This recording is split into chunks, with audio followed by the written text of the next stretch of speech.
Call the meeting to order. The chair, Ms. Whalen, is not able to be with us today. As vice chair, I will conduct the meeting.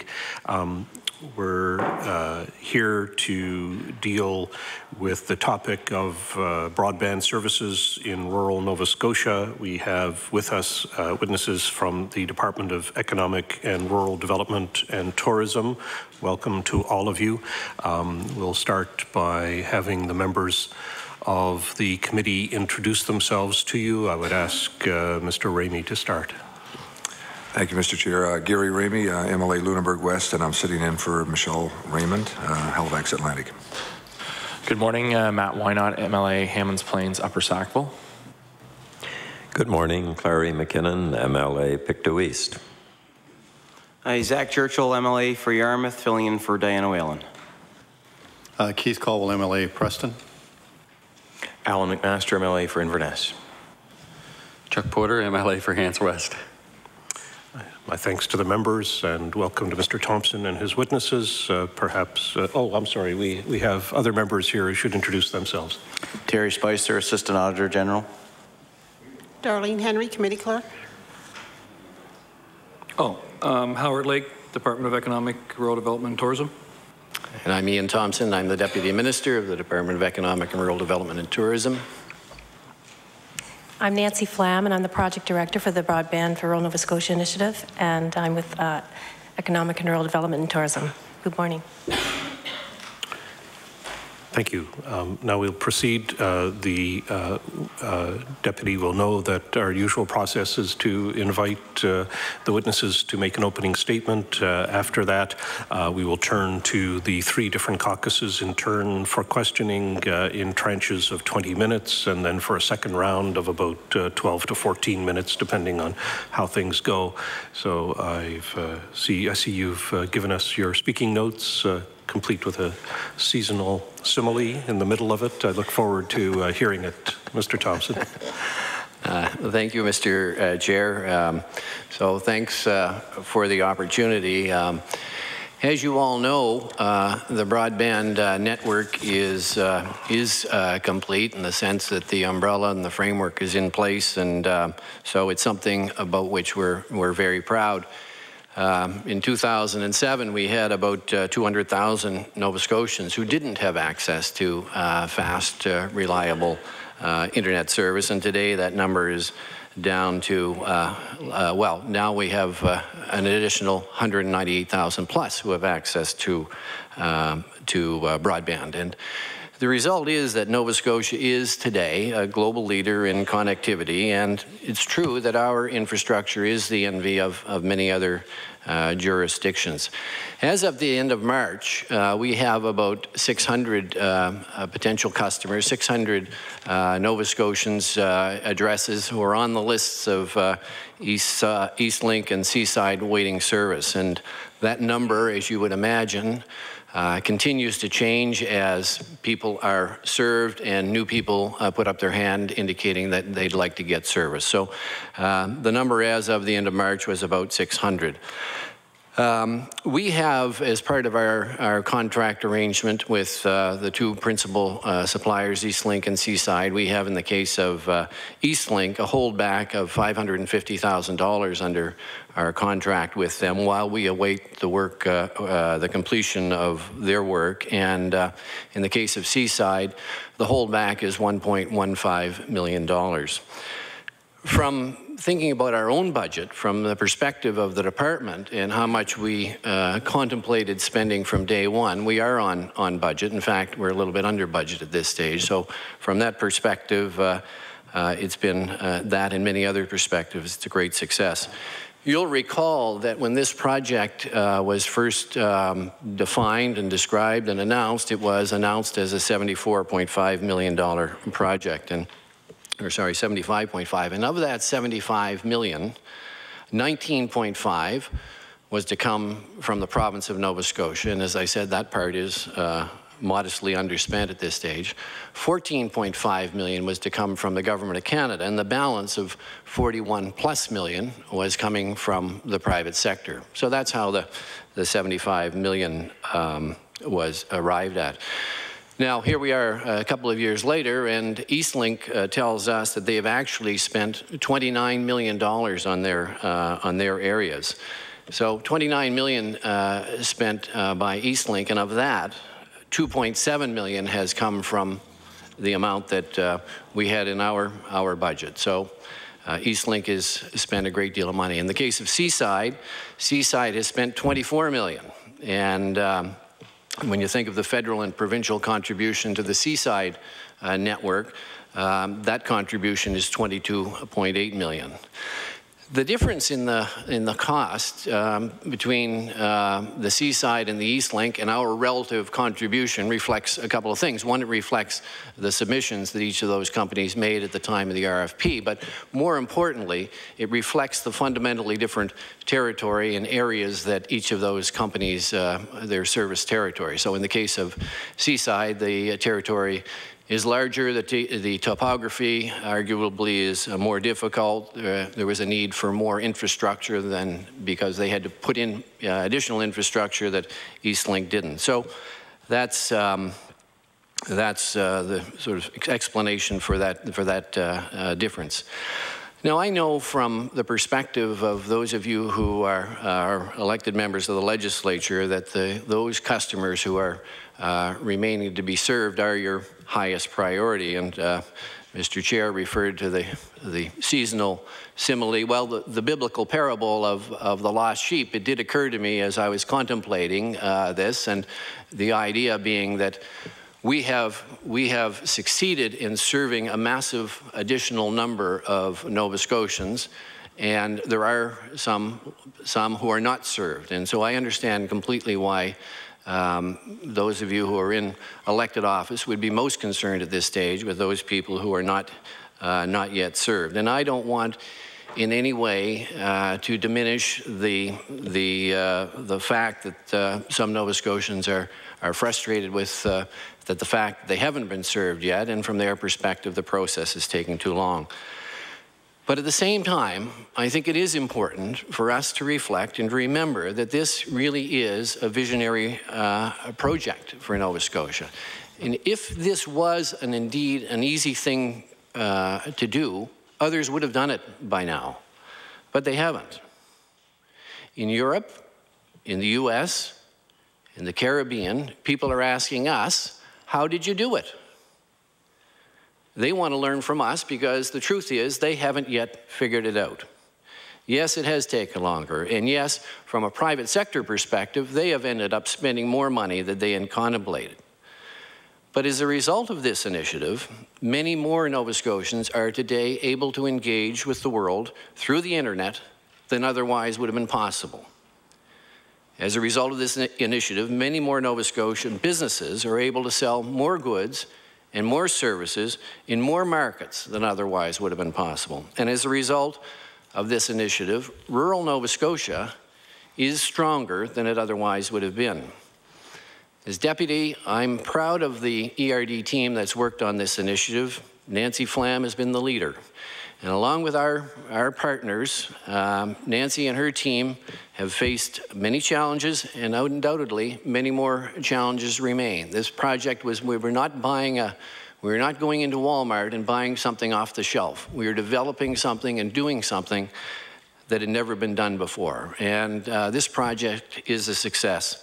The technology has worked, and there were choices. The right choices were made.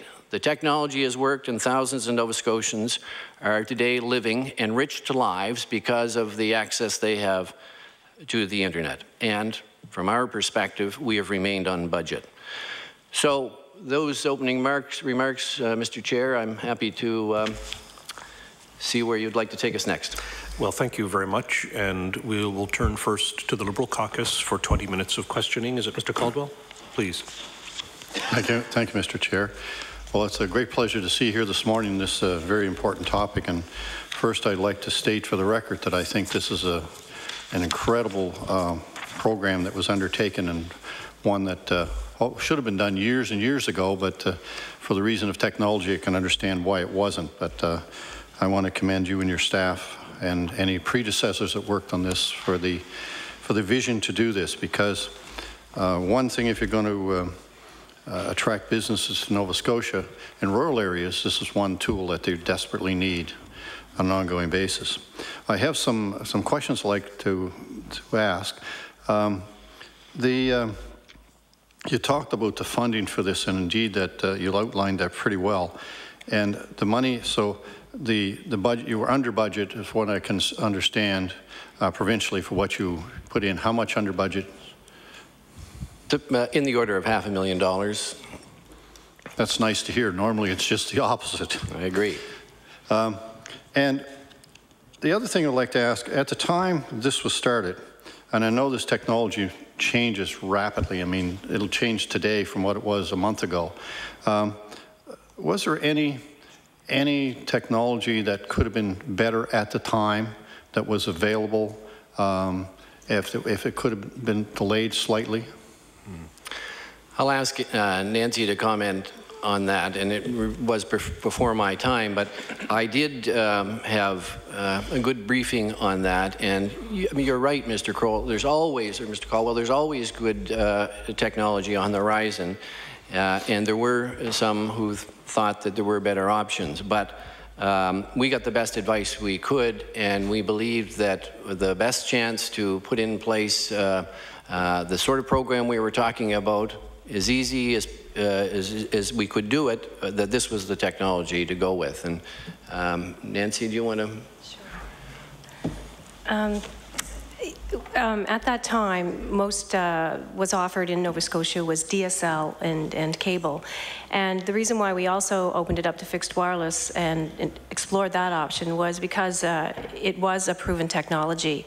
Other technologies such as satellite, we'd had a number of complaints from the population and the public saying that it was very, very expensive and the latency was a problem. For example, if you have a satellite and it's the service is offered out of Ontario, if there's a storm in Ontario, it would go down, the service would go down in Nova Scotia. So I did have a number of technical advisors that I'm not a technical expert, but we did do our research, and fixed wireless technology was a proven technology, so we opened it up to include that in our tender. And all of the responses to the tender came in offering fixed wireless technology as the viable option. Okay, there was no indication from any of the suppliers that they could provide better technology if the tender was put off for a while? No, there wasn't. Not at that time? Not at that time. But one thing I would like to point out is that choosing fixed wireless, one of the benefits was that, and it was included in our RFP, that when they what the supplier had to be able to do was to make the system scalable and expandable, so that as new technologies, and it's also in the contract, as new technologies are introduced and better technologies, that they would agree to upgrade to those. So this system is upgradable in the sense that as more bandwidth becomes available on this technology, that can be offered as well. So it is expandable. When the towers were erected, and how many towers, and again you described earlier that seaside in areas was probably, I would probably describe, correct me if I'm wrong, in more rural areas, more isolated areas than Eastlink did in general, is that correct? That's correct, with a smaller urbanized or semi-urbanized hub, if you like. So in the Eastlink, more dense in the Eastlink hub than was the case in the seaside. Are these towers geared up now that they can also put cell service on them or whatever other service may be down the road that we can't even imagine yet? What you done? The different types of towers. At the time, something that we should just note is that the province also offered up to defray the cost of infrastructure, because that was the reason why broadband wasn't in our rural communities, because it was too expensive to bring, and that was with respect to the cost of the infrastructure. So what the province did was the province offered up some of our capital, some of our infrastructure, for example, access to our public safety towers. We also offered access to Crown land at a very reasonable cost. We also offered up access to our right-of-ways. So with respect to the towers, some towers our towers and most of the towers that were built to spec for broadband, but also for future use. But I really can't speak to what the private sector was contemplating at that time. I just know that what the province offered up were towers that were able to use other technologies. In the province now, how many areas, or how would you, I don't know how to I'd ask this question properly, but how many areas are not served yet by this service? Well, everybody now has global access, if you like. So the network, the umbrella, if you like, is in place. Now, that's not to say that down every road or every corner that the individual poles have not been in place, but the umbrella is 100% in place. And now as people identify themselves in wanting service, and as you know, it's a line of sight service that's provided, as individuals are identified, then we need to understand where the next pole has to go and how we extend the on-the-ground capacity, if you like, to reach those individuals. I know in my riding in an area that should have had service for a long time, I had one street that was about 500 feet away from the high-speed internet. And we finally, I think they finally got it. I wrote so many letters and inquired so many times and was kept being told that there wasn't enough homes, even though the houses were close together, but not a lot of them, to get the high-speed internet there. And 3 or 4 of those people worked their businesses from home, so it was a really serious problem for them. And this is in East Preston, and they, I think they've got it now because they've stopped complaining. So I'm sure they did. You could tell me. Now, this is a sort of service I think that province should probably fund in areas like that. Is there any provision in your funding to assist the companies in partially paying for the capital cost of installing these services? Is that available, or? Go ahead. That's basically what the initiative was for, and the contribution that the province made. And when you speak about East Preston, that fell under the HRM contract, so it was with OmniGlobe, and we did fund. That was the purpose of the funding, was to defray that cost, and that is why they now have service. Well, that's good. I'm glad, because it was a major problem for people, and in some communities it wouldn't matter. It depends on the demographic of who lives there, and. Exactly, but that is exactly why we did this initiative. Now, in the systems that you have in general, how is the, what was the standard for speed and conductivity at the time of the project in 2007, and how has that changed today? I know that's a long time for technology, so how has that changed today? And are the systems being installed being upgraded as we move forward?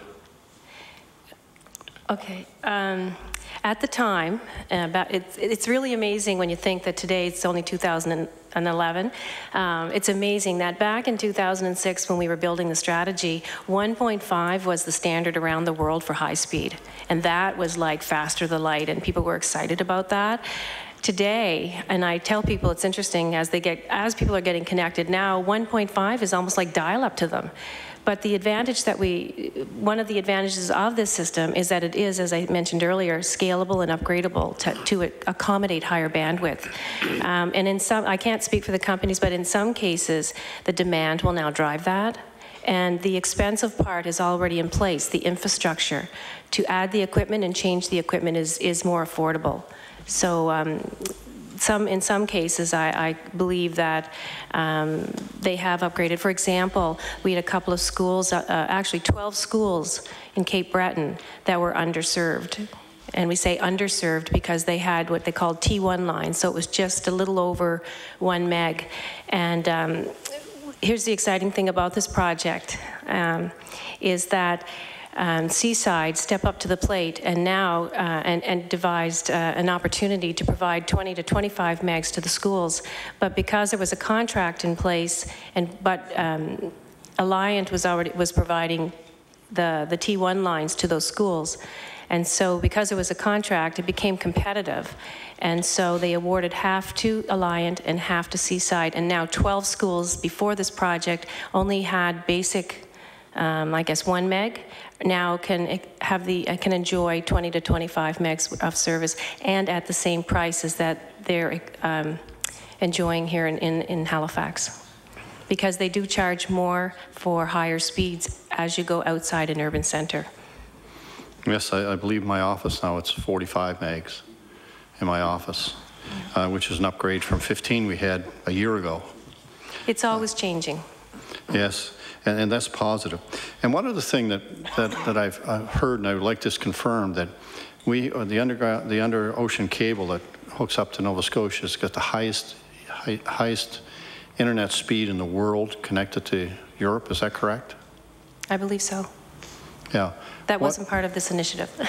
Yeah, with that, that's quite an asset for the province to have at their fingertips.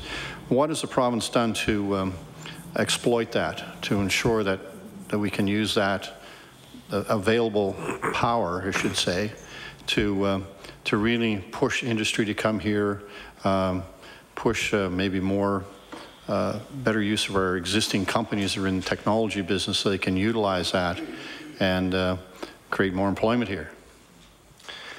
Well, it's a great question, and coincidentally, I met the other day out at Hibernia Atlantic and looked at that facility. Not that there's, well, I guess there is a lot to see there, and you're absolutely right. And you know, it speaks to, I think, a couple of things. It speaks to the fact that Nova Scotia today exists not at the extremity of a large land mass, an underpopulated large land mass, like it was in my imagery growing up.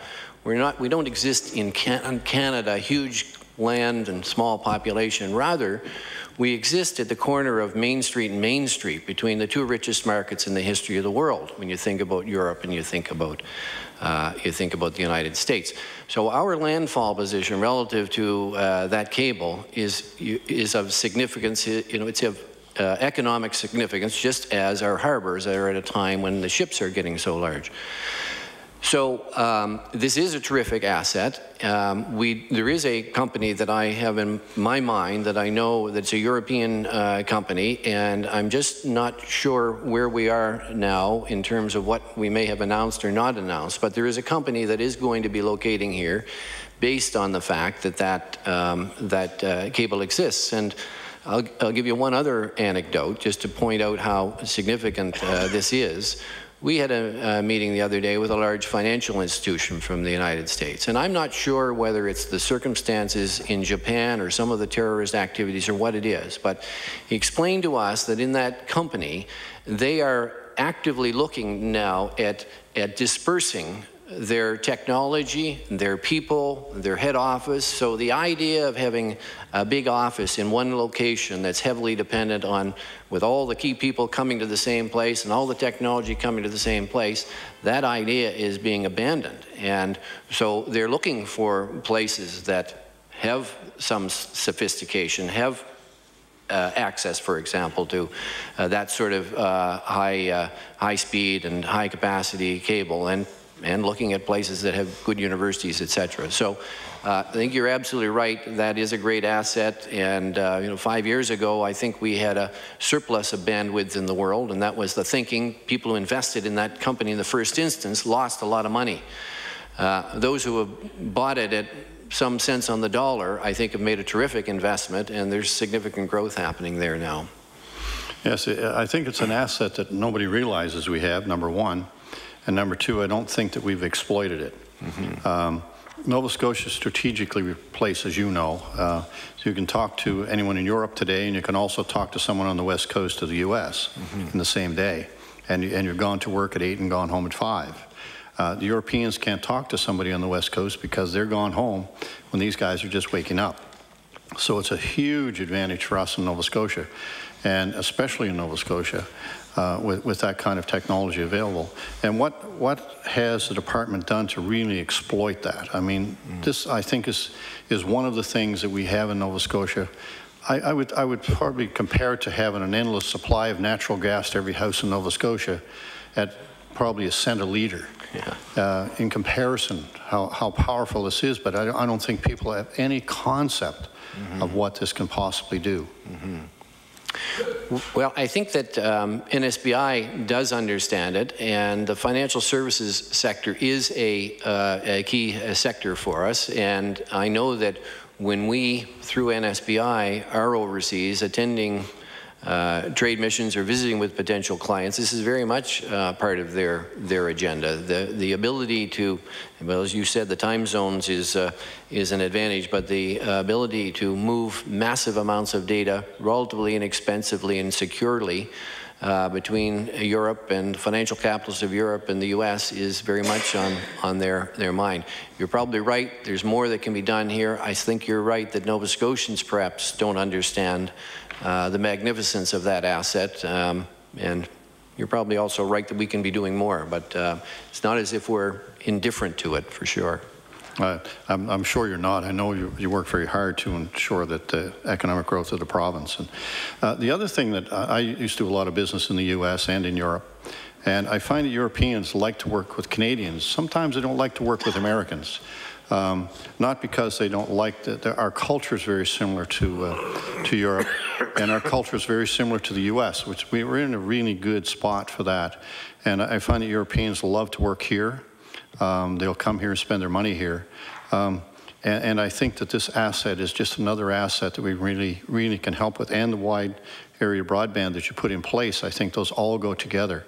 How do you market that now outside of Nova Scotia, especially in Europe? Well, I think you're right that there are some cultural affinities. There seems to be fewer barriers. I think we market the same way we would elsewhere. I think we understand that cold calls are rarely effective on the first instance, that it requires some building of some relationships and building of some trusts. And so we have, through the financial services sector, for example, targeted companies in Europe, and we do our best to get in front of them as often and as positively as we can. And we do talk about the assets that we have, the ones that you've mentioned, our location, our time zone, our technology, our universities.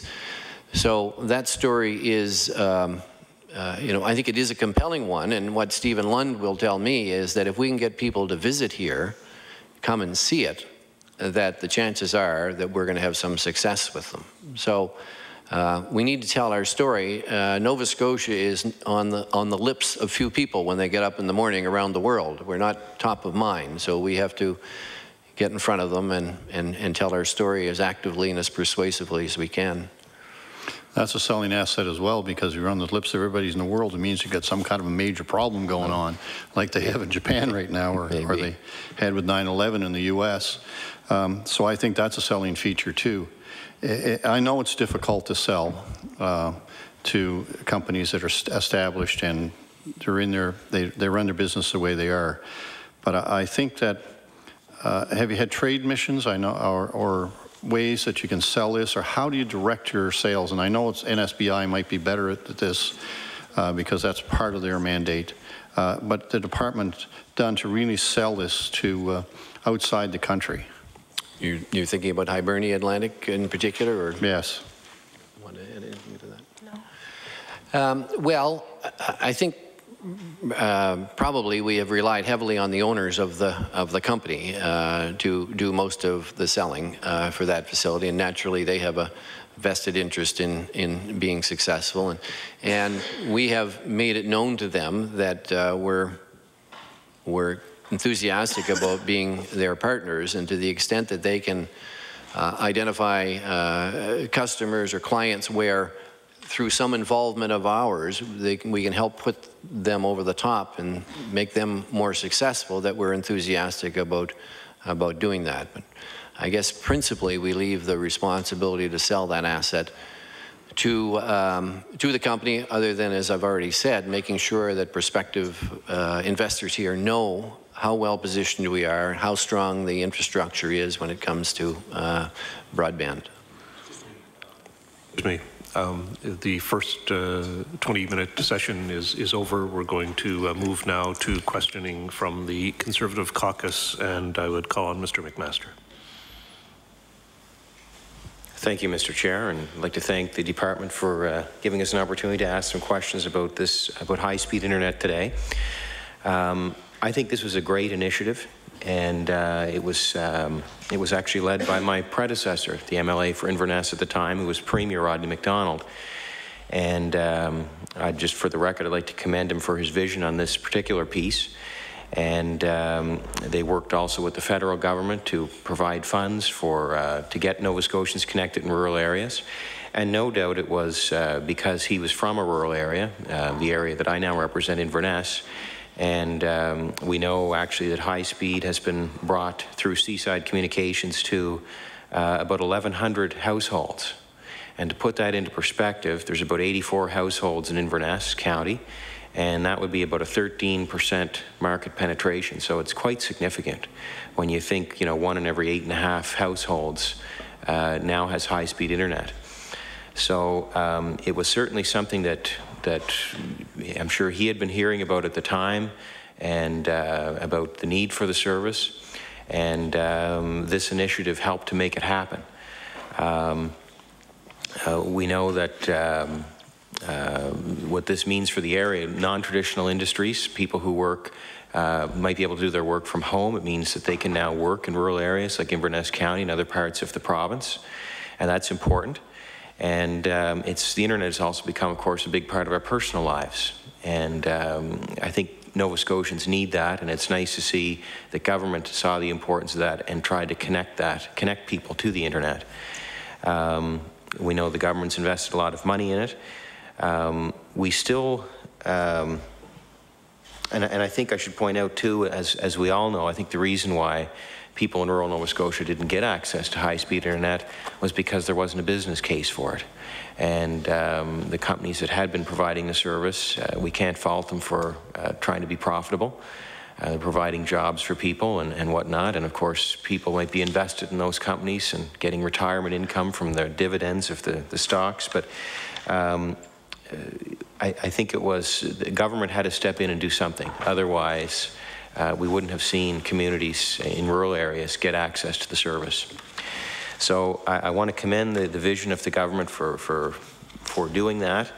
And I know that one of the things that's bothered me is that not everybody has it yet. And the original commitment was that everybody would have it by 2009.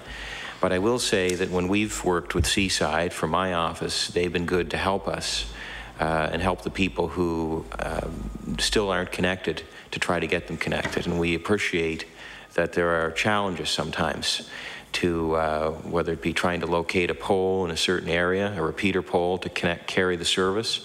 And there's all kinds of minutia. I can only imagine what it's like to get poles and signals across the many hills throughout our province. But it is something that it has been a concern to me, because when government tells people that they're going to get something, I think it's important that government tries to make sure that that commitment is kept. So my first question, I do know that there were other companies who bid on the service. Why was Seaside chosen over the other bidders? Because I understand that the government did pay more to go with Seaside. And can you give us some explanation as to why why the higher bid was chosen in the case of Seaside, which covers, I guess, really the eastern part of Nova Scotia, from all of Cape Breton Island, Guysborough, Antigonish counties, Pictou counties, and up into the northern part of the province.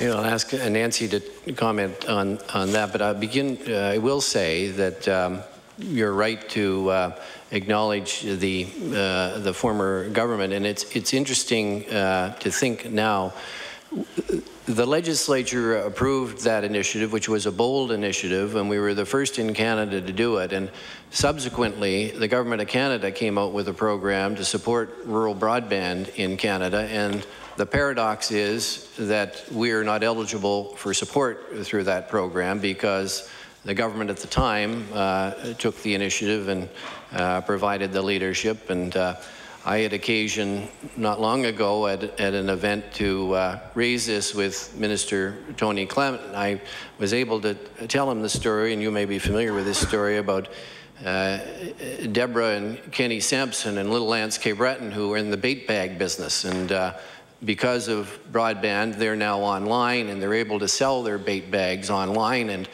somebody in Manhattan saw the bait bags and decided that they could buy the bait bag and put a silk lining in it and call it a purse and sell it at a premium in downtown New York. And so it's a little twist on the silk purse sow's ear story. Anyways, I told this story to the minister, and he said, yeah, but are they catching any lobsters down in Manhattan? I said, well, I don't think they've caught any lobsters, but nor have any seals gotten into the purses of the people carrying them in Manhattan. So so it is a good story, and many people deserve a lot of credit for having the vision and doing the work. And Nancy's one of them, and she's going to talk about the particular contract. Thank you. I'm almost happy that you asked that, because after so many years, and we have a tendency just to focus on the few. And I think that Seaside was the right choice for those particular zones.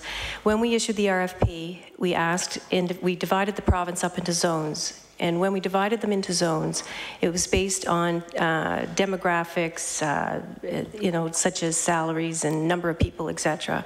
And we invited responses to that by zone. So we did evaluate by zone. What we also did was we had an overall evaluation committee that consisted with individuals from each zone across the province. We had 3 subcommittees, and they were divided into financial, technical, and ability to meet the end of the timeline. So we did individual evaluations, and those teams were experts in their area. For example, we brought in Grant Thornton to lead the financial review. We had individuals from Treasury Board, Financial Department of Finance, etc., to all participate on that. So we had a number of criteria that were divided up into each of those 3 components, and each of those were weighted. There was a high value put mostly on technology and the ability to meet the timeline, and so they scored the highest. One of the things that we did do is when we did a first screening, and we took the top 4 companies, we asked them to answer additional questions. One of the questions was, we gave them a specific area of the province, and we said, how would you address that with respect to technology? How would you provide service to every individual in that area? And Seaside and Eastlink they won that particular area, because we had to make sure everybody was able to receive the service. Some of the issues that people that the companies are encountering are vast. Some people, at that time, nobody had done this before to this extent. Even though it was a proven technology, nobody has 100% coverage, land-based coverage like Nova Scotia. And some of the issues that we run into is, who knew that somebody would have a steel roof? Who knew that somebody would have a steel roof, live in a valley behind a mountain? It's amazing where people live. It's amazing where people live and have a business. It is. Who knew that somebody that had 85 acres didn't want one pole on the side of the road because it ruined the aesthetics? Or their grandchild may want to put a road there to build a house into that particular area in those 85 acres. That all takes time. We have to treat everybody as, from the public in a particular way, and respect them and respect their wishes. So because you want high speed and your neighbor wants high speed and you don't want the pole, that creates a conversation. So every single one of these challenges are ones that we work together to overcome.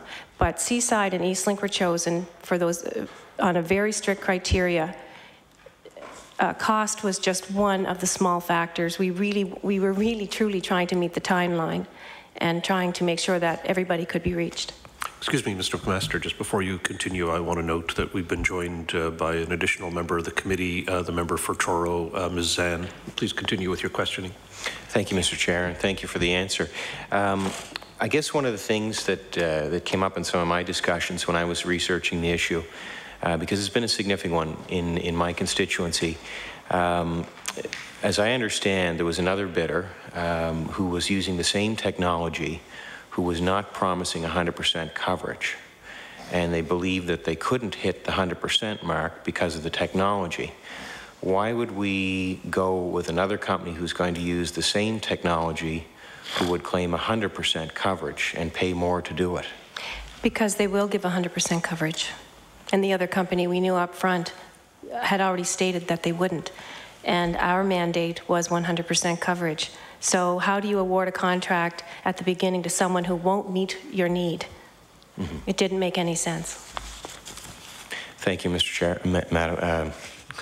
Thank you, Mr. Chair. My next question would be, I guess we don't have 100% coverage yet.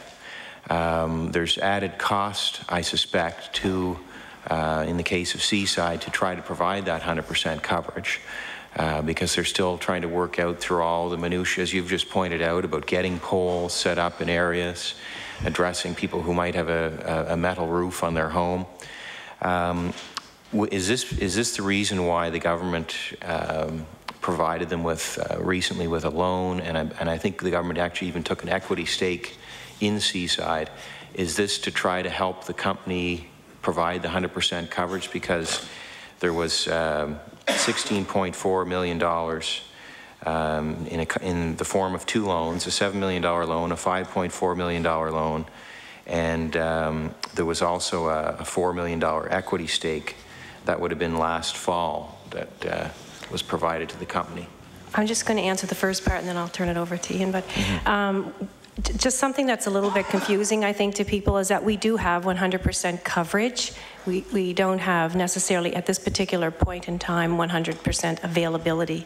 The umbrella, the coverage, the signal does blanket the province.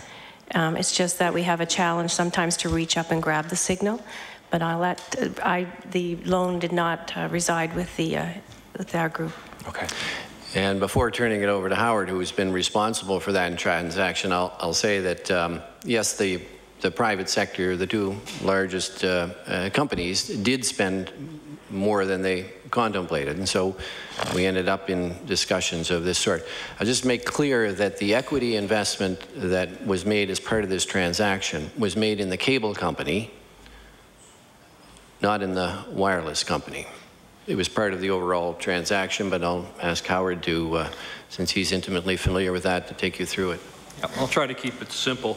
Around about November of 2009, the company approached the province, and all the minutiae you were talking about, the logistics of it, and so there were some delays and some overruns. One of the big issues that the company faced was the estimated customer base ended up being about 50% of what was originally thought. So obviously their revenue model, their business model was going to be 50% less than what was anticipated. So they were going to run into a bit of a cash crunch because the ramp up was taking longer than anticipated, not necessarily through their own fault, just the nature of the project, the topography, the technology, and all of those little details that have to be worked out. So we sat down with them and we crafted a financial package, and it was included some restructuring of existing debts within the company. And as you're correct, it's $16.4 million, of which $7 million was a term loan, which was essentially to complete the project. One of the fears was that if we didn't provide the proper financial package, the company could basically just leave it as it is without getting the final milestone payment from Broadband BRNS.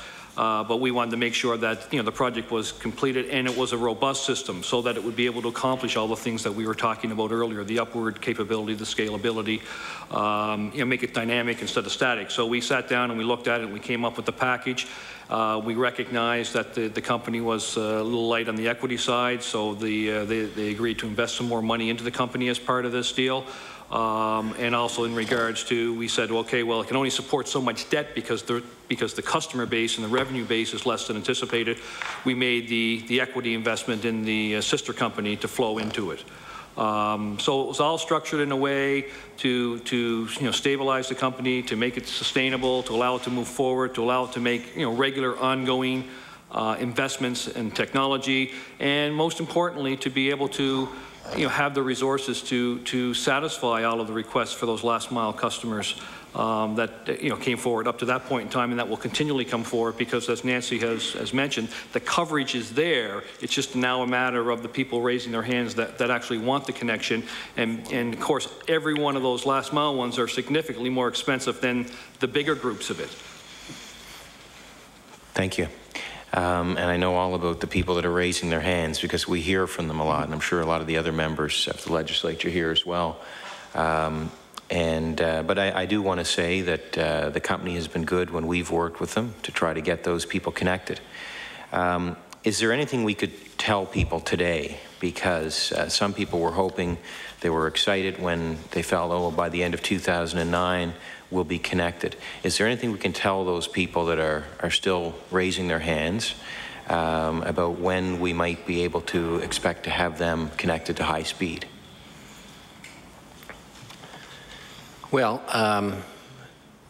Eastlink tells us, and I don't have the data in my head for Seaside, but Eastlink tells us that they're completing about 96 installations a week. The number, I suspect, of those awaiting service will never be zero because there will be new people moving into territories, and there will be people that decide in September of this year that they want to be served, and so they will be added to the list. So I'm sorry, on behalf of the companies, I can't give a definitive answer to when everybody will be served.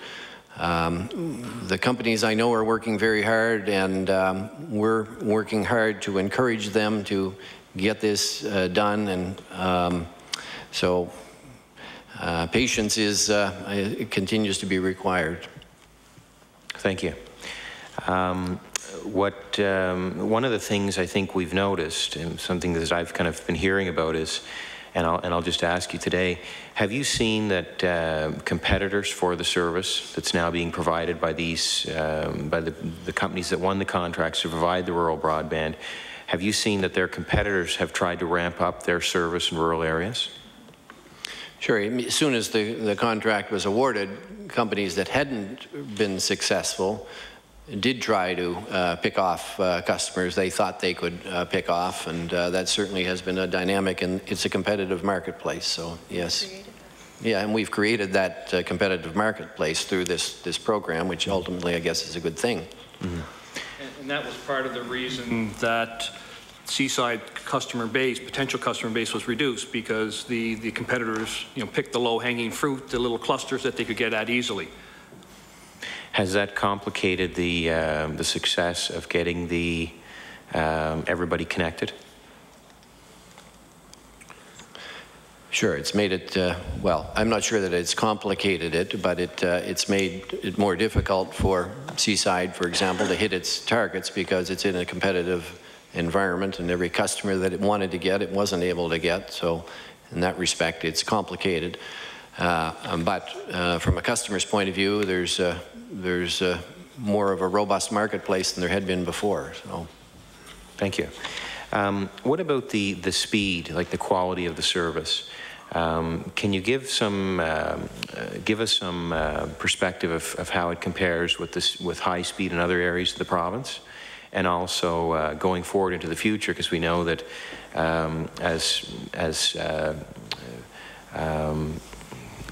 we know that with computers, there's always improvements, and technology is always improving, and with that, there's a requirement to have even faster and faster networks. Could you give us some also some feedback on how this system can expand to accommodate that as we move forward into the future?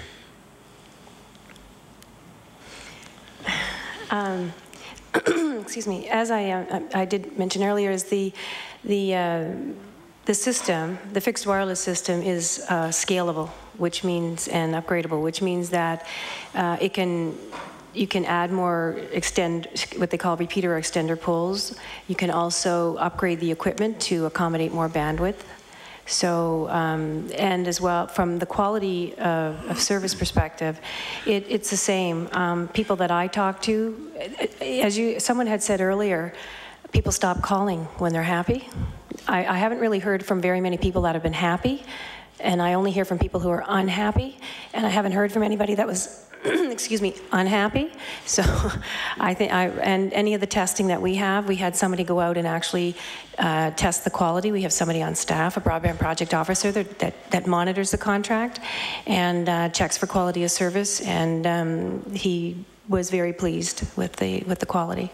Excuse me, Mr. McMaster, the first 20 minutes is expired. I'm going to move now to the NDP Caucus. I understand questions will come from Mr. McKinnon.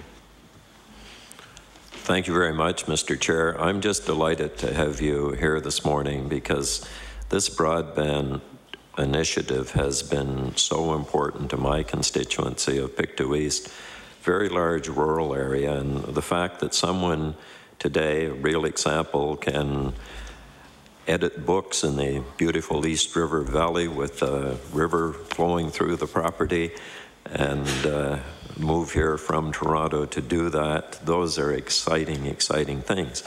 Now, one of the things that I want to talk about is the expertise that has been developed by this initiative. And I don't know whether it's a good thing or not, because it's a good thing that we have a leg up on all other areas. Mm-hmm. It is a great opportunity when you have so many states in the U.S. and folks in the Caribbean asking about how did you do it, as you have said in your opening remarks.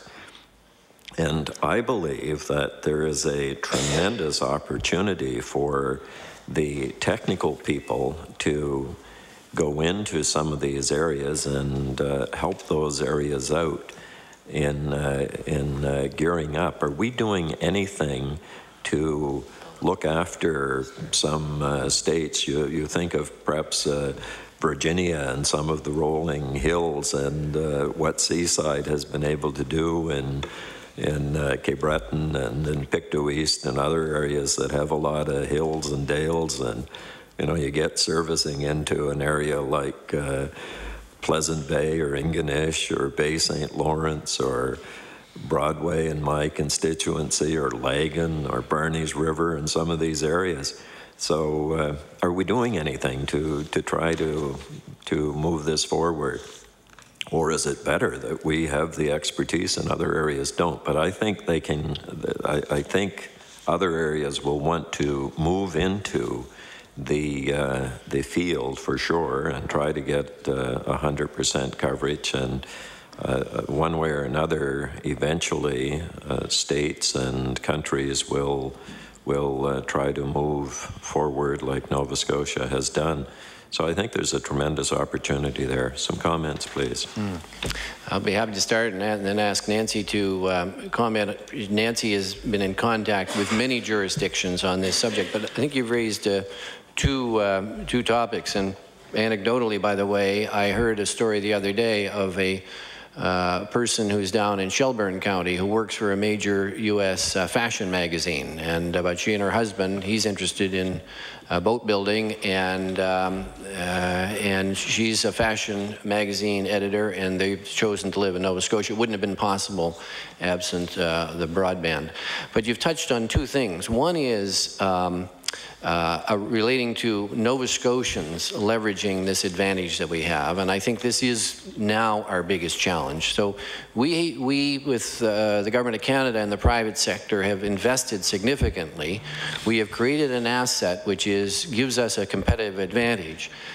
We can pause for a moment to be proud of our accomplishment, but the challenge now is to exploit that advantage that we have. And so that's one of the challenges that we have in the department, and I would say legislators, it would be, and I know you're sensitive to this issue, but it's important that we, whenever we have an opportunity, remind Nova Scotians that we do have this asset and we need to leverage it. So Nancy's been involved in a number of programs where we're getting out and trying to talk to Nova Scotians about things they might consider doing to enhance their social or community life or their business lives. And then the other aspect is we have this knowledge now, and we have a private sector partner, and I'll ask Nancy, she can comment on that first part, but Nancy's been in heavy demand from other jurisdictions to talk about our experience and what we've learned and how we can help.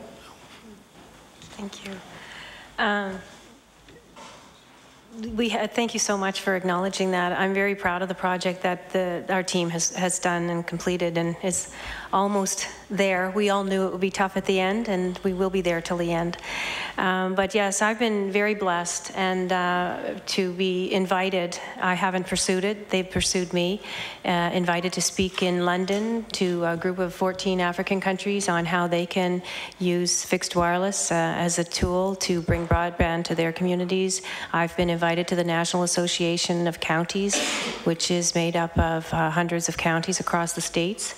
Many of which who have approached me to ask me, how did you do it and how are you doing it? There's a number of questions. One of the things that people are keenly interested in, other governments are interested in, is our accountability and governance structures. And they're very excited to see that we have evaluation frameworks in place and audit processes, and how closely that we work with our internal audit to ensure that when we're auditing, that we do it in the correct manner. I've been invited, as Ian said, to the Caribbean, and they want to bring us down there. They want to look at various Nova Scotia companies who have gained that experience and expertise. So it's been and I have to share one story. I've been holding back sharing stories, but I have to. Two different instances. It's always amazing how the most remote areas can catch people's attention, and Meat Cove has caught people's attention twice. Once I was at the NACO, at the National Association of Counties Conference, invited to a meeting, and I was sitting there, and somebody said to me, oh, I was up in Nova Scotia and traveling around, and my wife said there's no way she's going back to Meat Cove, which I loved, because it doesn't have high speed, and I said, well, pack your bags. Meat Cove has high speed. And he was so excited he couldn't wait to get back to Meat Cove. Another instance was, you all may recall the instance when we had a huge storm and we lost telephone service to Meat Cove and lost the bridge, and everybody thought it was totally disconnected from the world. Well, because of the tower, the location of the tower wasn't anywhere near Meat Cove, they were able to continue to have broadband. So all the tourists that were located in Meat Cove were able to contact their families to say, you know what, we're okay, we're safe, and it's fine. So they lost the bridge, no big deal.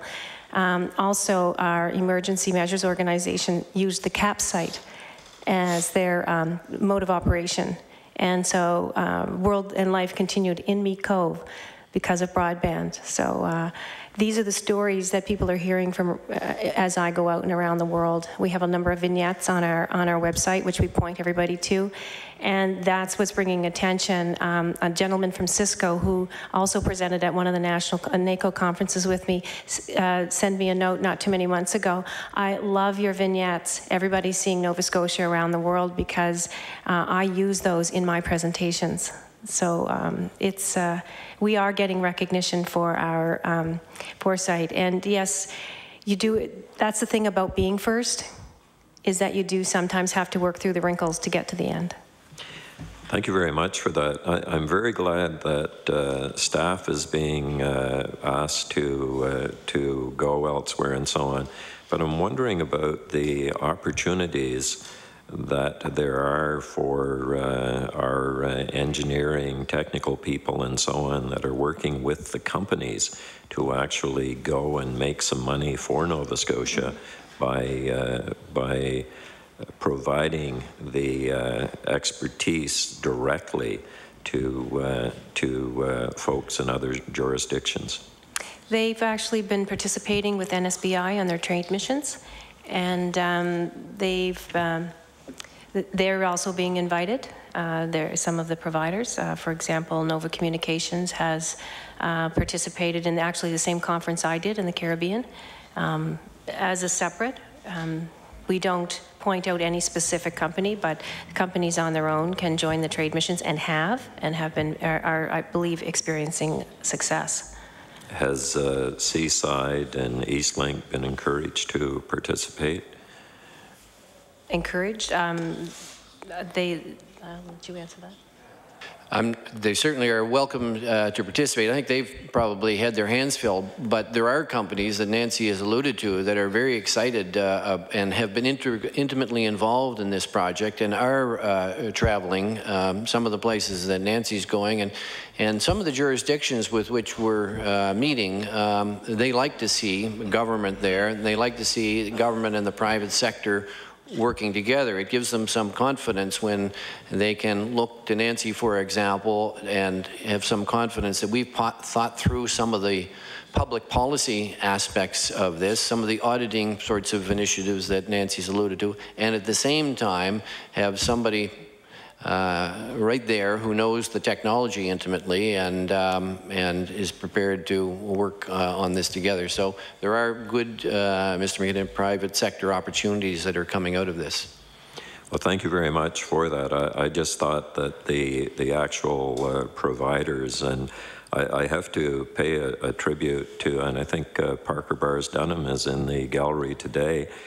My office has worked very, very closely with Parker in relationship to some of the hard-to-service areas, and he's even visited away up in Lagan in the hilly area there, and many other points in my constituency. And I just believe that the providers have so much expertise in servicing the hard-to-get areas, and I'm very appreciative of what Seaside has done to try to hook up those last ones. But just a comment for clarification. Deputy, in your remarks, you indicated that in 2007, roughly 200,000 Nova Scotians were trying to get fast, reliable, affordable internet service.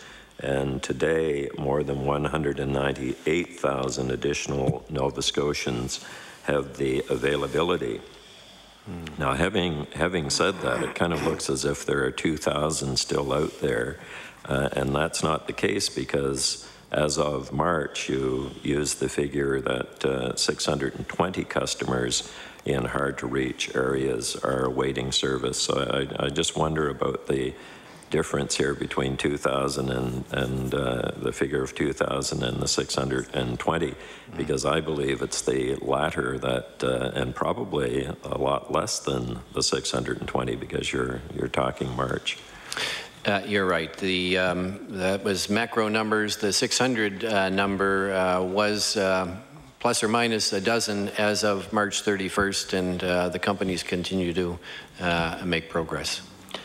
Now, you've already indicated that Seaside had the harder job of the two companies, Eastlink, and I certainly know another company was involved as well. But for the two main companies, can you tell me perhaps how many towers and how many poles each put in? Because it's my understanding that to service some of the areas in my constituency and elsewhere in Cape Breton and so on, that Seaside had to do a whole lot more. Do we have the number of towers for each and the number of secondary poles? Excuse me, not exact because they change every day, but for the most part, well over 400. 400 towers. Yes. A tower is a very broad word. Yes. Sometimes, yes. And they come in all shapes and sizes. Exactly. Sometimes people, structures. Structures. Yeah. So you're saying 400 structures combined, or? Yes. Okay. Yeah, about over 400. And we don't know the breakdown between the two. I can get you that if you'd like. I'd really appreciate that, because it would I can get the exact number. Give one an idea of just the insurmountable tasks that were out there in some situations. One of the things that I'm impressed with is the limited number of staff that was actually involved in this initiative. And I know at one point that I believe there were only 2, and I don't think you've ever reached 10. Could you comment on the number of staff that you've actually had working on this massive project? Yeah, well, you're generally right. I'll ask Nancy to comment on it. There's no question this was a very lean operation, and it was a team that was put together specifically for this task. So we were fortunate in the department to have people who had some of the core skills and some of the necessary background, and then we were able to assemble the team, and they were totally dedicated to getting this effort done. But Nancy, would you talk about how it... Sure. There were I guess at our highest point, there was 7 of us on the team. But something that something that we need to remember is that it wasn't just a provincial initiative, and we didn't just sign a contract and walk away. The team was very small, but we did have a number of partners that we relied on extensively, mainly with transportation infrastructure renewal, natural resources, our financial services, but we also relied very much so on our partners with respect to Seaside, Eastlink, and Omni Globe. So we did work flat out, and we were very blessed with the creme de la creme, and we just worked very, very hard and worked in very close partnership. Something I would want to mention that was back to when I was speaking around the world, I guess, I always mentioned the partnerships. We call this the 4P. We call it the 4P, the public-private people partnership, because it takes everybody to make this a success. Thank you very much. One of the things that I'm concerned about is how the department has audited the initiative. Now, before you have a chance to answer that, I'd be remiss if I didn't commend and congratulate Nancy for the job that she has done in this initiative, because I know from early on we had a number of discussions, and there were some very insurmountable problems that I think were handled very well, and I have to commend you for that. Thank you. So the audit process. The audit. I'm an ex-auditor, to everybody's chagrin. So I did rely heavily. We did a couple of different types of audits. One was around the coverage of the province. So we have a broadband project officer, and we worked very closely with internal audit to develop the scope and the sample size, and he would go out to make sure, and it sounds almost silly, but he did go out to verify that the towers they said they built, they actually did build. He also verified the equipment and took an inventory of them all. We have a picture of every major tower that was put in place.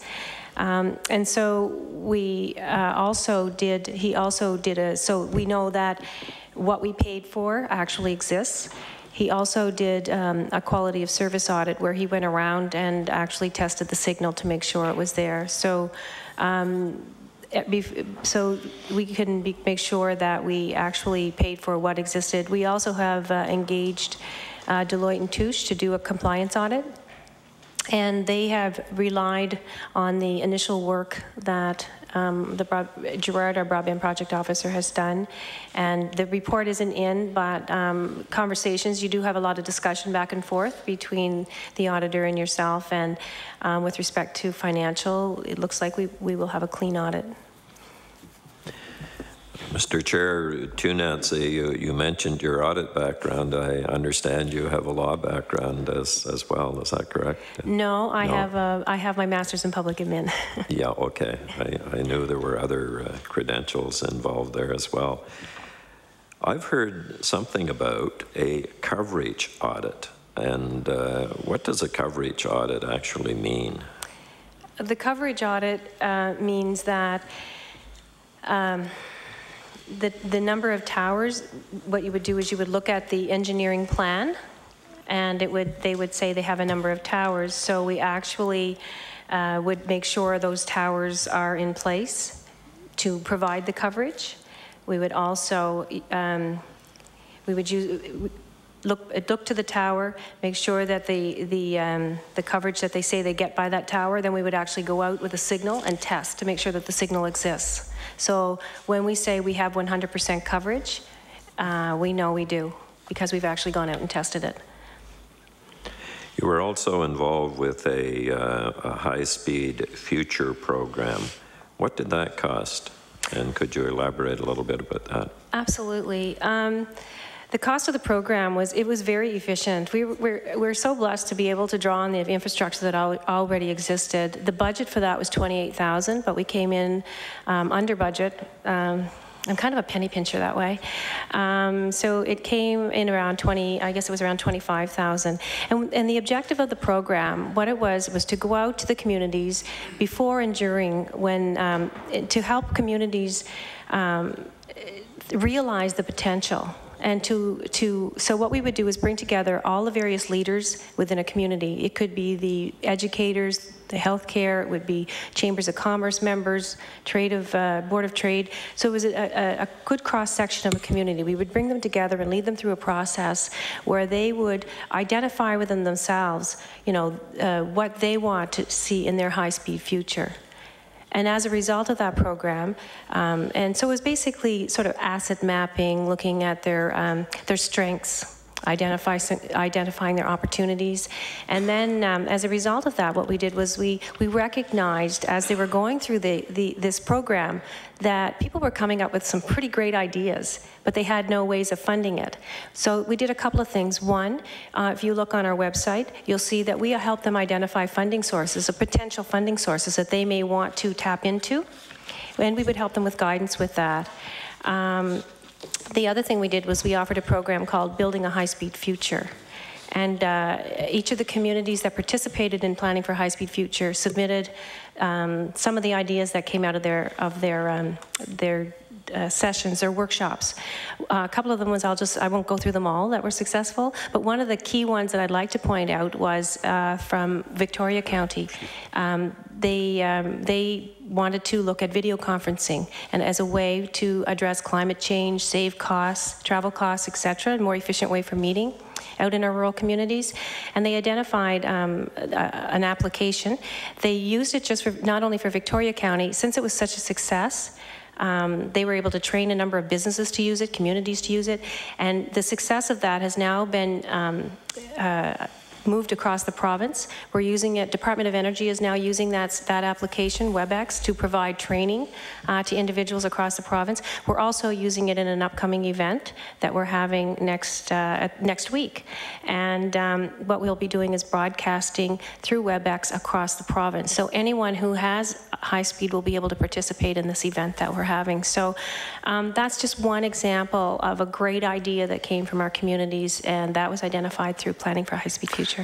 Excuse me, Mr. McKinnon, we've gone through our 20 minutes, and we're going to move on to the second rounds. I think we have enough time to have 14 minutes each for the second rounds, and I'll turn again to the Liberal caucus and welcome Mr. Churchill. Thank you, Mr. Chair, and thanks for being here today, folks. Really appreciate it. Mr. Thompson, we've had the chance to speak before on some various issues relating to your department, and I want to express my appreciation for your openness and willingness to have those conversations with members and to chat about issues that are important to us and our constituents. Mr. Lake and Ms. Flem, I don't think we've met before, but it sounds like you're doing a great job in the department, so keep it up. This is obviously a very important project for the province, the Pioneer Project. And I think one that all of us can be very proud of. And I realize that the majority of Nova Scotians now have access to broadband high-speed internet, which is a great accomplishment.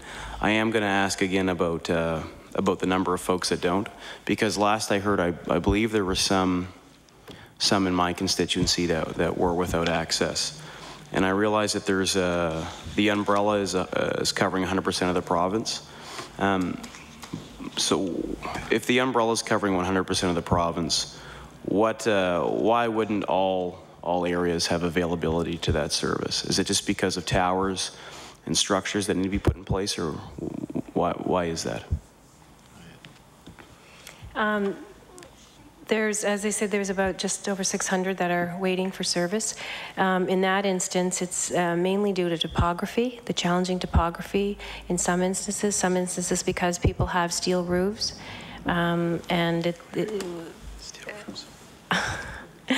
So that is mainly the challenge. Sometimes it's the challenge of trying to negotiate access to land. One of our biggest issues that we've been coming up against is getting power to our sites. We're totally reliant on Nova Scotia Power, which is an independent private company that has no stake in this project at all. And as particularly this winter, it's been very harsh. And they've had a lot of outages, so they spend a lot of, when that happens, their resources are very slim, so they redirect their resources to getting people power, and then they come back to providing the power to the poles. So that is the biggest obstacle that from my understanding, from talking to our providers. Okay, and you did mention those issues before. So the 600 number, that's the amount of residents that are without. With those, that's the amount of residents that are without right now. That's it. Is 600 over 600? I think it's just important to understand that's the number of people who have self-identified. So, which is different measure than what we call the penetration. How many of those people who have access to it are actually using the service or actually signed up? So the 600 number is the number of people who have said, I want service, and when are you going to get it to me? So this number is probably a bit more relevant than the larger number of people without, because they might not want to utilize those services anyway. Exactly, okay. And as I said, the number is a rolling number. There are people today who don't know that next week they're going to say, well, I'd like the service, yeah. And then they pick up the phone and get added to the list. Yeah. Well, I think that small number speaks to the good work of the department and the folks that put that service in. What is the process that's in place for individuals that do want to access that service? Is there a call-in number or someone in the department that is the lead on that to accept those requests or applications? This is a private sector contract, so when people want service, they go directly to the private sector company. What we do have is on our website, we have a map that says what county do you live in, and if you live in this county and you want service in an unserved area, call it, and it'll point you to the company with the phone number. The only time they call us is if they're having a challenge and they don't understand, there's confusion as to why they are having trouble getting the service. It's not because the company hasn't responded to them, it's just that they have a challenge and the company isn't able to. What normally happens is that if you contact the company and you want service, they'll go out, they'll send out a truck just like they would here in Halifax or area, and they'll test for the signal, and if the signal isn't able, if they aren't able to get the signal, then they will have to go back and work with their engineering department at that company, and sometimes it can be, that's when they start to do the re-engineering for it and decide if it's a pole. Something we have to realize is that these 600 people aren't people that live in a cluster. These people live one person here and then one person another 20 miles away. So it could be one house all by itself. And sometimes it takes 3 repeater poles to get to them. So to put 3 repeater poles in, that will take access to 3 pieces of land, 3 negotiations, 3 contracts. So that's sometimes why it takes a lot of time, but people don't always understand it. And it's, I can't speak for the company, but sometimes they don't, when people are frustrated, they don't always hear. So they call us. That's when they call us. So the companies are the first point of contact for individuals seeking this service, but there is some information available through the department, through your website.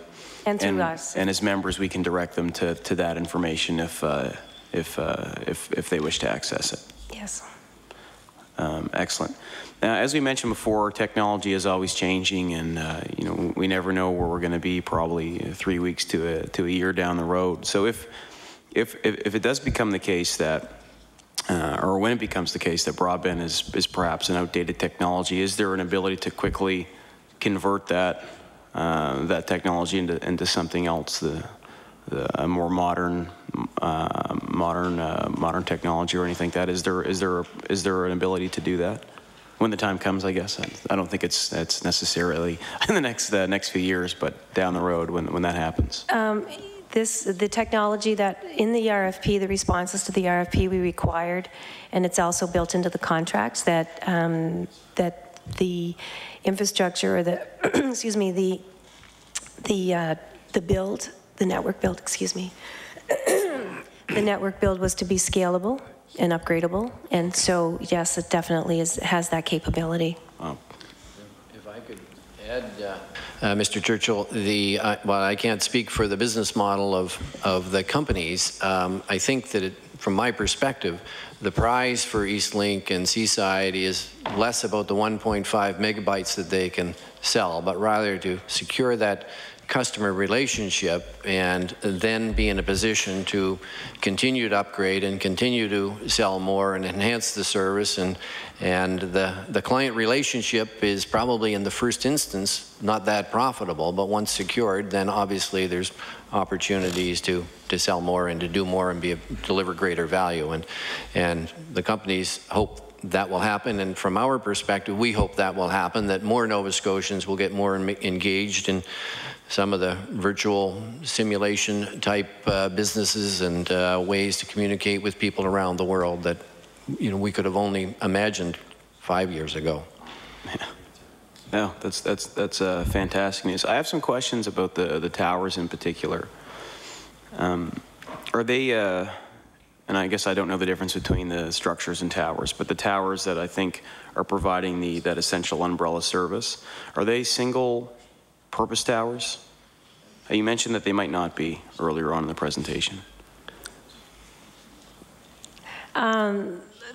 For the most part, no, they're not single purpose. Many of the towers that are being used are provincial towers, or some of them are owned by Nova Scotia Power, actually. We have an agreement with Nova Scotia Power, and we've been able to negotiate with Nova Scotia Power to allow the service providers to access those towers as well. So they're being used by Nova Scotia Power. They're also used by firefighters, by the volunteer firemen, and used for our public safety. So they're multiple use towers as well. And also, oh, excuse me, a thought came into my head. Also, we have a reciprocal agreement with the service providers that for their major towers that the province, as the province builds out its new public safety system, they'll be able to use their towers as well. So it's a reciprocal agreement. So yes, the towers would be multi and dual use. Okay, and they're being used for various purposes as we speak? Ours are. I can't speak for the private sector towers, what they're using them for. Was there, did the province, I'm just not familiar with this, did the province, was some of the funds that went into this project for the development of the private sector towers? Yes. Is that the case? Okay. Yes. And okay. So is there any net benefit to the province other than the broadband service that you receive through the towers from those other towers? The private sector towers? The private sector towers were really to defray the cost of the infrastructure to bring broadband to our rural and remote areas, but we do have a reciprocal agreement in place so that if we do need to use those towers, we can. Okay, thank you very much. What was what's the process used to determine where these towers go in the province? We didn't determine that. The engineering department of the various private sector companies did. So they submitted a plan, and our technical, we have an engineer that works for transportation infrastructural renewal, and he was able to look at the plans to tell us that they made sense, that they were actually viable plans. Were there any major concerns that were brought forward by communities that had these towers in them or anything like that? I'm familiar with one in Kings West. Yes, we were challenged in some areas. We barely signed the contract, and the Industry Canada brought in a couple of different policies. One was on public consultation, and the other was on tower sharing. With respect to the public consultation process, you would need to go out to the public to get their approval. Like if anybody had any concerns, they were able to express them. And some of the counties, such as Kings County, had policies in place around not allowing towers. So that became a challenge, but we did work with the municipalities, and as a matter of fact, all but 2 of the municipalities across the province were very open to changing their policies to accept the standards, the new standards, to help move this project along. So the buy-in needs to come from the municipal units in those areas for you to move forward with the construction of the towers. Yes, okay. Actually, in the very end in Kings County, the Industry Canada has the last say. They tried to leave it up to municipalities to do their own governing, but when push comes to shove, Industry Canada overrules, and in that case, they did. So in that case, the municipalities didn't want the tower to go up. In that instance, that held it up quite a long time. Yes. And that was the only instance in the province where that was the case. Yes, that I can recall. Yes. And were the concerns in Kings primarily around health and safety issues and concerns of what was being emitted from those towers? For the most part. Some of them, it's just people don't want towers. Everybody wants service, but people don't want the towers in their backyard. So are there health and safety concerns from the department standpoint about what effects these towers could have on organic crops or on people that are in close proximity to them? No. A lot of research has been done, and so when people would write into us or would call us, we would provide them with that research that was done, so that to help ease their conscience and their minds. Okay, so that research has been done, and there's no health and safety concerns from the department standpoint or from any other department standpoint? That's correct. In the province. Okay. How's the public feedback been since the beginning of this process and where we are now? Are you saying, I had one thank you.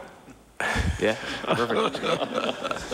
No, I'm just thinking, I mean, it seems that people would be very excited about it. Oh, 2, I'm sorry, I apologize, how thoughtless. I have 2. I think every member here thanks you today. Okay, I feel much better, thank you so much. I believe my communications manager, Mary Jane Fumerton, who I could not live without, I think she's had maybe 2. Okay, this is a good point to interrupt. We've just finished the first tranche, and we'll move now to the Conservative Caucus for 14 minutes. Mr. Porter. Thank you, Mr. Chair, and thanks, Deputy, for being here today. It's great to have you here, as well as Nancy. I know that my office and you and your office have had many conversations. It was interesting.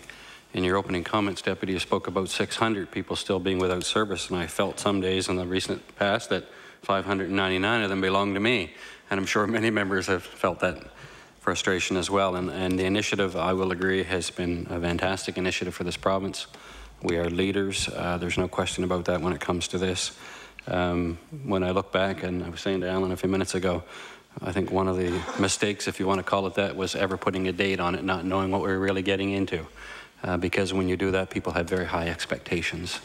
And people still ask today, it was 2009, it was the end of the year, how come I'm not hooked up? Now, we've had success, of course, working with your office and getting the one-ofs here and there and 2 and 3, and I still have them. They're still there, and I think we'll always have them. I think you alluded to a few minutes ago, quite simply the people moving in and out or whatever it might be, and not happy with service. We all know how things go as far as our utilities go. And that's fine. But there are still some areas that don't have it in my area, and I'm certain that those are probably, if they're not on your desk, they will be. And the calls are still coming in last week, this week, about these areas. And you try as much as you can to explain towers aren't necessarily this great big steel structure. You know, they are structures. I hosted, I think it was on April 1st of all days, in 2009, an open house in Brooklyn, Hants County, the fire hall. We had folks come out from and do a great little thing. Lorraine Glendenning was one of them. She was out. Folks from Eastlink were there, and others, and they put all these beautiful pictures on the wall, and they showed the tower and the big circle and the signals, and it all looked very good. It all sounded very good. It was very simple. So this is what people see. So if you can envision the simplicity of this whole thing, and it really is when you're looking at it on the wall in the fire department, very simple. So they're saying, how come I'm not hooked up? So you can see the frustration that some of them are having. And you try to explain, like I said, as much as you can. Most often, though, they're not happy. So, you know, hence the reason you're involved, and we're working through the one-ofs. So there are still a number of those that I'm working on, and I'll continue to work with your office on. But I wanted to go to the tower itself for a few minutes. I have in the Brooklyn Woodville area, a tower is there, and there's a gentleman that lives next door and another family next door to him. And before the tower was there was never any interference with the phones. And I'm talking about a handheld phone, a remote phone, whatever you want to call it. So he calls and says, look, I've been trying to deal with these people to no avail. He's gone out, he's bought the next, I don't understand it all, but what was supposed to be the greatest phone in the world, but that didn't work either. But the greater frustration was that nobody from Eastlink would come out to that tower to do an assessment. They wouldn't go, they wouldn't shut it down for 5 minutes to say, you know, to confirm this is actually the problem, or that it's not the problem that's been created with the interference on the telephones. Just, you know, in his house, of course, the landline works fine, from what I understand. So his name is Philip Barker. I don't know if he's been in touch with you or not. I know he's spoke with some people at Eastlink. He's not an Eastlink customer. But that really shouldn't matter in the end of the day if there's some interference by way of customer service. And we are trying to provide the best customer service and get these issues resolved. And I'm sure that there are many around the province. So there's Philip, and then his neighbors, Dale and Kim Chambers. They both have the same problem, but they're the only ones that I know of have this problem, and they're next to this tower.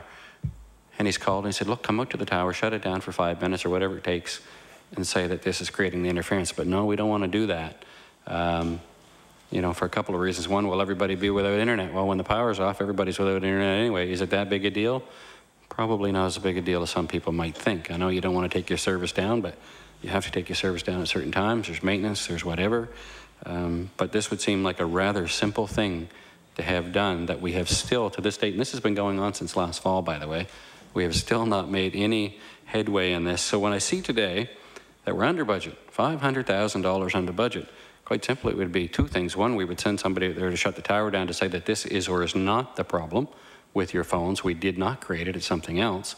That resolves the issue in minutes, to me, and takes away many hours of frustration and time that we could be well spending probably on something else.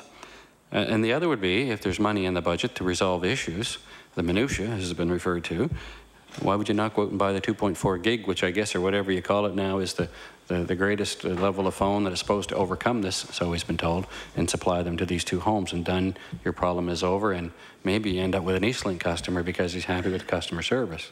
Instead, he's now so frustrated he's hanging up on people, and knowing Philip, probably offering them some other encouragement. But I mean, you can understand where people are after all this time and what they're going through. So I'd like to hear maybe Deputy or Ms. Flam, either or, just comments on how are we resolving some of these, you know, simple to me, customer service issues, because that's a big part of what we're trying to provide. Well, I will ask Nancy to comment on it, but if you don't mind, I'd just like to make a couple observations around your introduction. The question of the deadline, I mean, it's an interesting one. There's no question it was a stretch objective for us, and we created some expectations that, in retrospect, we shouldn't have. On the other hand, we did put a lot of pressure on ourselves to get it done, and on the companies, and I wonder if we hadn't been that ambitious, whether we would have got as far as we, and as quickly as we actually did. I think we probably, in retrospect, left the impression with some that this was a simple task, and as I said at the outset, if it was that simple, others would have done it. And so we perhaps should have prepared the soil, if you like, for the fact that some of these installations are going to be very complex, and the solution is going to be found through an iterative process of trial and error. The third thought about that is that, in retrospect, I do believe that from our department's perspective probably, but more generally, that we inappropriately characterize this as a pure government initiative. And the truth is that most of the money here has been spent by the private sector. Their money is at risk. They have a big incentive to generate revenues to have some return on that investment. So there was never any attempt to cloud the reality, but it just became characterized as an initiative of the government, and we are a partner, clearly. But the big stake in this is a private sector stake. And Nancy, you want to talk about the particular issue, if you can? So I think I can't really speak on behalf of the company. I can't say to you why they didn't shut the tower down. I guess if I were private sector, it would depend on how many other customers were on that tower to shut it down so someone can test their telephone. I don't know how many calls we'd get from everybody else to shut their towers down to check their telephone. So I can't really speak on behalf of the company. I think maybe in some of these individual situations, we do try to work with the company and try to come up with some creative solutions. And I do think for the most part, there are a number of creative solutions that come forward.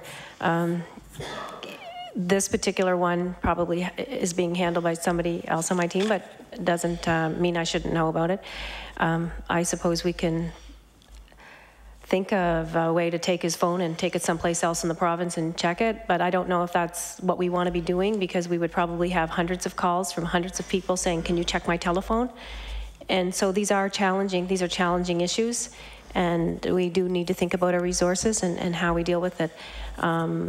I would assume that we are working closely with the company to try to come up with a solution with respect to why someone's telephone doesn't work. It is in unlicensed spectrum, and sometimes it does impact telephones.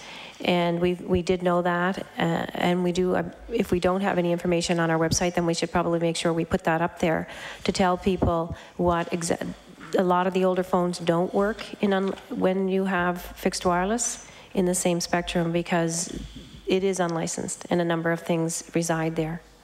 Thank you. Just on that, prior to the tower being placed, apparently there was a survey done and questions were asked, and there was never anything, according to Philip, there was never anything mentioned about potential for interference in the phones. And I'm not asking, and he's not asking that you take his phone to Halifax and try it.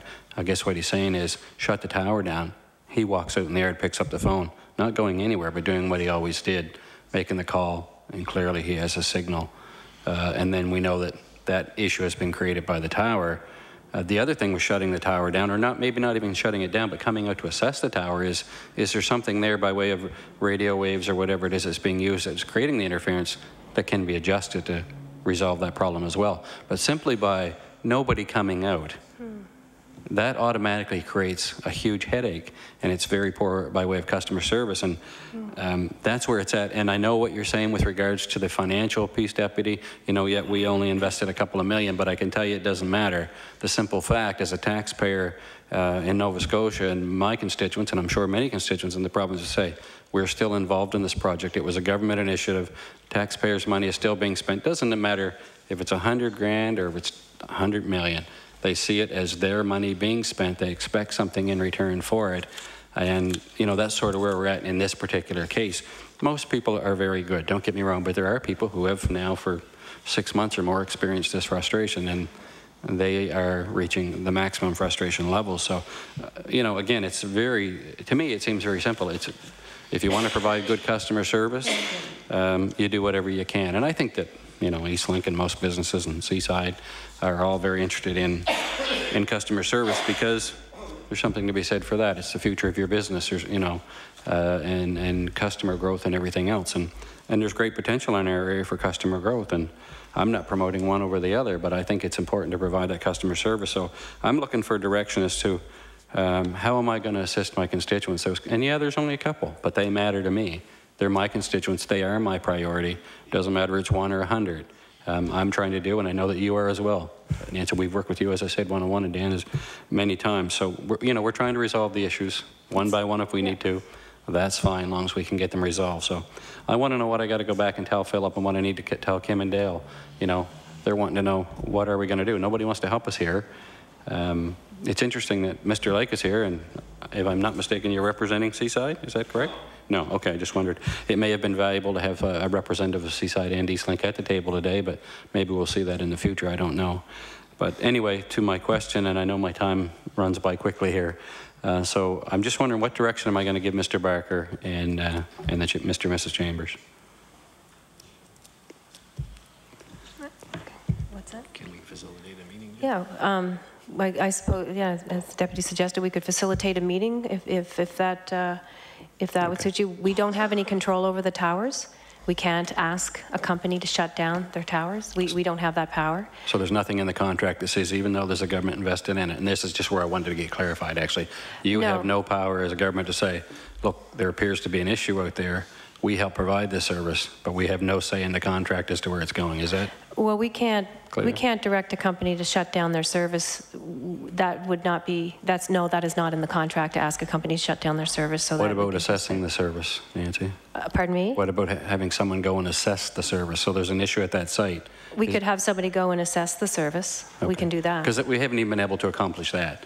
But we don't, as far as I know, yeah, so. but we could facilitate, if you would like, we could facilitate an opportunity to meet with the company to resolve this issue, and we could have somebody go to that site and assess it to make sure that the service is available and fine. But no, there is no clause in the contract that would give us the power to ask to make them shut down their tower. Okay. That's good to know because we're kind of just wondering where to go with this, and I know that we have spoke to Eastlink. As a matter of fact, I thought actually we almost had Eastlink convinced that they were going to replace the phones in these two homes, the portable phones, and that would have resolved the issue for a couple $100. This is done and over with and never to be heard from again. You know, you might even get the new client, as I've said. But anyway, that has fallen through. So hence the reason I'm asking the question. I do know my colleague from Inverness has a couple more questions he wanted to get in, so I'll leave it with that. And I do again want to thank you very much for the ongoing work that you've been assisting us with. Thank you. Excuse me, I'm afraid we're actually out of time for this tranche. I'm sorry, Mr. McMaster. And I should just note in passing that I think Mr. Lake's mic didn't come on earlier, and the answer to the question about whether he represented Seaside was no.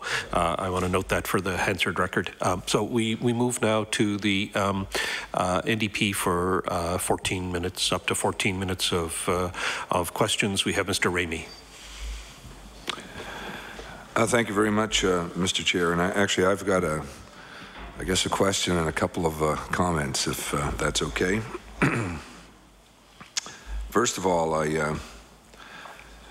I need to ask a question of Ms. Flam. Ms. Flam, there's another person that works with your department who you can call if you have a problem related to the service. You're one of the people that I know my constituency assistant and I have both phoned. There's another person. What's that other person's name? Mary Jane Fumerton. It's Mary Jane. Okay. I would like you to convey to her our great appreciation for the service she's provided to us and to you as well, because I don't think we've ever phoned you when you haven't been right on it.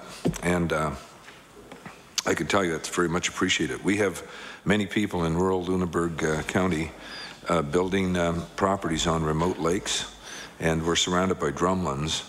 And the farther they go back into the hinterland, the harder it is to do exactly what you've been talking about this morning. And so, you know, we're sort of generating the problem, and we're calling on you folks to help us get it fixed. So that's very much appreciated. The other thing I wanted to mention is this. I was at a breakfast a couple of mornings ago, and there was a chap there and his wife. She had just flown in from London, and they moved to Nova Scotia immediately and bought a house as soon as they found out we had broadband. Yeah, they live in the Petite Riviere area. And since that time, about 4 other people have moved in, software developers and folks like that. And it's actually been a driver for the economy down there. The school population, which was going down, has actually gone back up now because people are moving there because it's beautiful and it's peaceful for the most part. And we have broadband. And they made a point of telling me that. I didn't even know these people. I had just met them. I didn't even realize they'd moved in.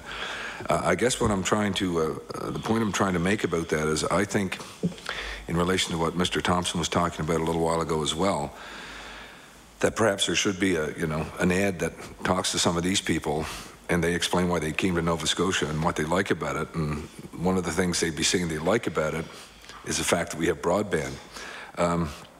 And I guess that's the other part, when we do the ads that say, so when are you coming? And those ads are great, and they're pushing tourism, but, if we could say, so when are you coming? And while you're here, by the way, you'll never be out of contact with, with back home because we have universal broadband across the province. And so that's something I think that's fairly significant. And the other thing is, going back to the business case, that I think my friend from Pictou East brought up, and others have as well today, and that is in Lunenburg County a number of years ago, we got very heavily into recycling, and we did such a good job on it that people from all over the world started coming to Lunenburg County they couldn't believe that we got as high a recycle rate as we did, and it was something that we did that that made us a world leader in that one little tiny thing. And now we have a province that's also, from what I gather, a world leader in coverage. And I know what we're trying to do. We're trying to get people served, and that's our main, here in Nova Scotia, that's our main goal, is to get these 620 and however many more come out of the woodwork as we move forward. But I really do think we've got a bit of a jewel here, and I really think going forward we have to make sure that that the world is aware of it, not just to attract people to come here and set up their business because we have it, but also to sell the expertise we have. We've created as a government and private sector working together to really drive us forward. And so I don't know if there are any specific plans to do that. I guess my question would be, again, I know it's already sort of been addressed, but are there plans in the not too distant future to make a deliberate effort to sell that expertise to other parts of the world? Well, now that we have our exportable government services policy, that allows us to be able to do that. We do, as I said, we have been approached by a number of jurisdictions, and if that opportunity arises, we certainly will take advantage of it. We did just entertain a delegation from the Caribbean who came to Nova Scotia as a result of a presentation that I made at the Caribbean Telecommunications Union. So when those opportunities arise, we certainly do take advantage, and word seems to be spreading fast through our trade missions when our private sector companies participate, also through the company who is the technology provider. Motorola has been very instrumental in because they cover the world. They cover they're a worldwide company. They also share the story of Nova Scotia. So as those opportunities arise, and they're coming fast and furious, which is challenging because we're moving on to the next step of getting every single person connected and moving on to the next step of developing. Now that we have it, what are we going to do with it? And that's our eNova Scotia. So they are challenges, but yes, we are looking to do that. Thank you very much, and I'll now turn the remainder of the questions over to my friend from Pictou East. Thank you. Mr. McKinnon. Thank you very much. I'm pleased to have an opportunity to make a couple more comments and ask perhaps a couple more questions as well. I think I will be one of the happiest people in my constituency when the last few are hooked up, and I know that Parker Bars Dunham has been working very, very hard to get his people to service those hard-to-reach areas. But the good news story that we keep talking about being number one, I think there's a secondary good news story here as well.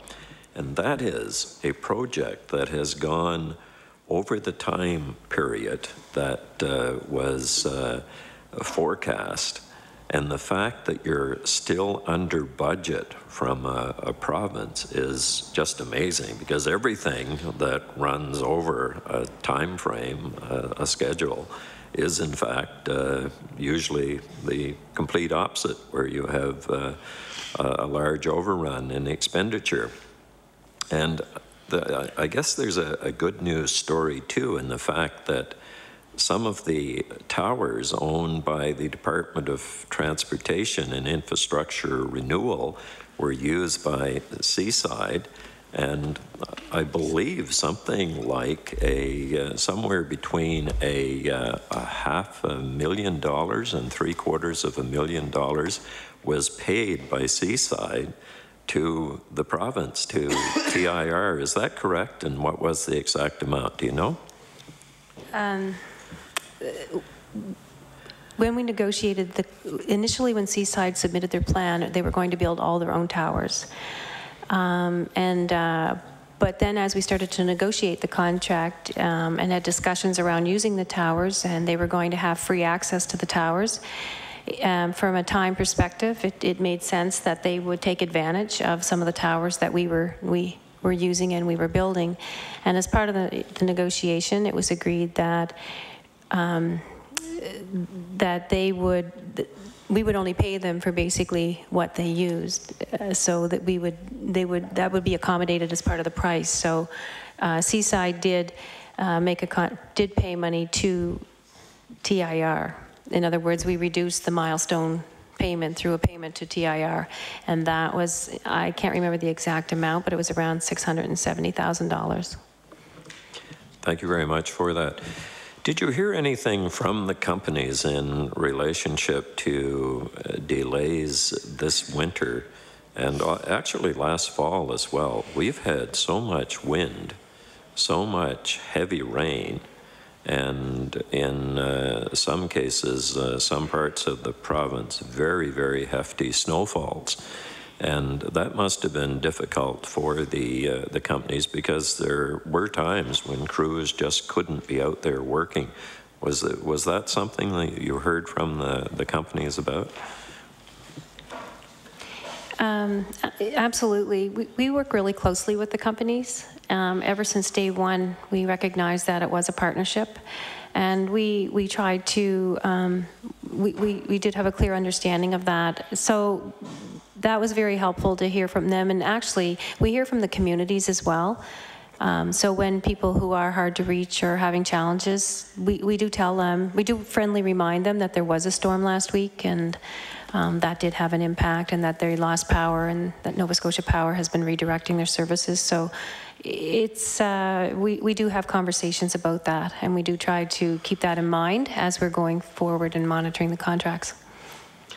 I'd like to go back for a moment, the questioning that I had before in relationship to the high-speed future program, when my time frame ran out before.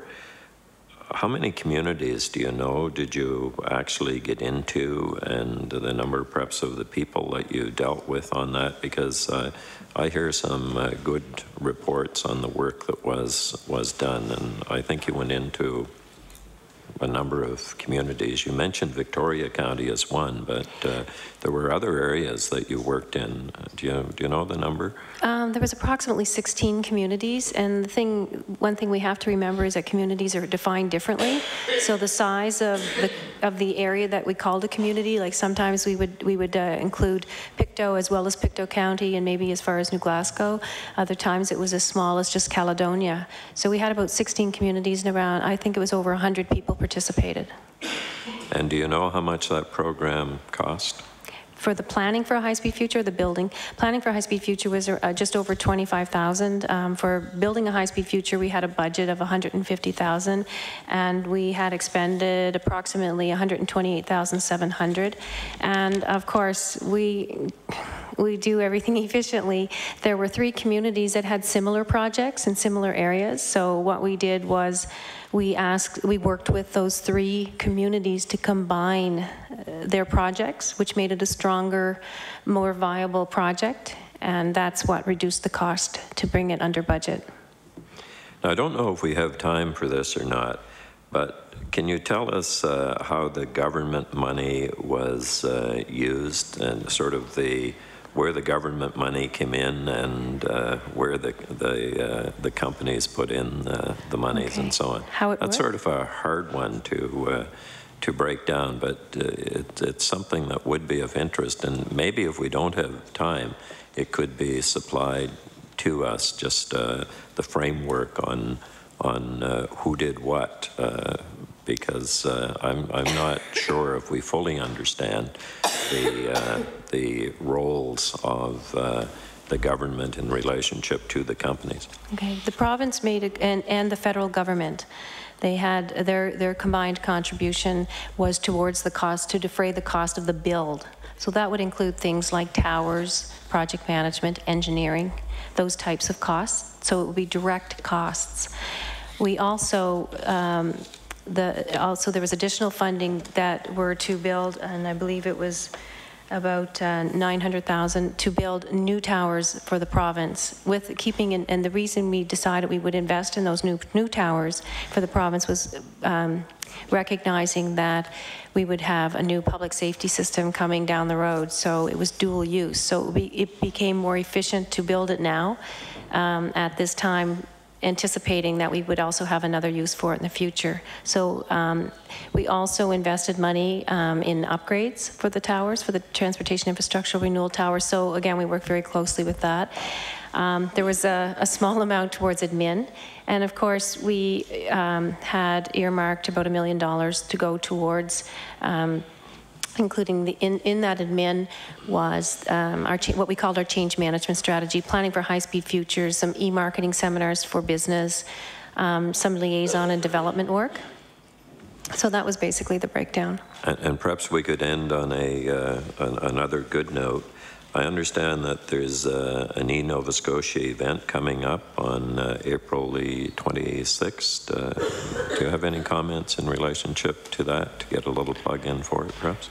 Yes, thank you for the opportunity. As I said earlier, our big challenge now, without losing sight of those who remain to be served, our big challenge now is to encourage more Nova Scotians to embrace this technology. And so Nancy and her team, and Mr. Ramey, by the way, MJ Fumerton is in the gallery, so thank you for her kind words, as is Bruce Hennebury, who's had overall responsibility for this team, so thank you all for those comments. Yes, next Tuesday there is a session, and it's at Pier 21, but using the technology that Nancy's alluded to earlier, there's going to be 6 pods around the province, and this is all about taking advantage of the virtual reality opportunities that become available through broadband.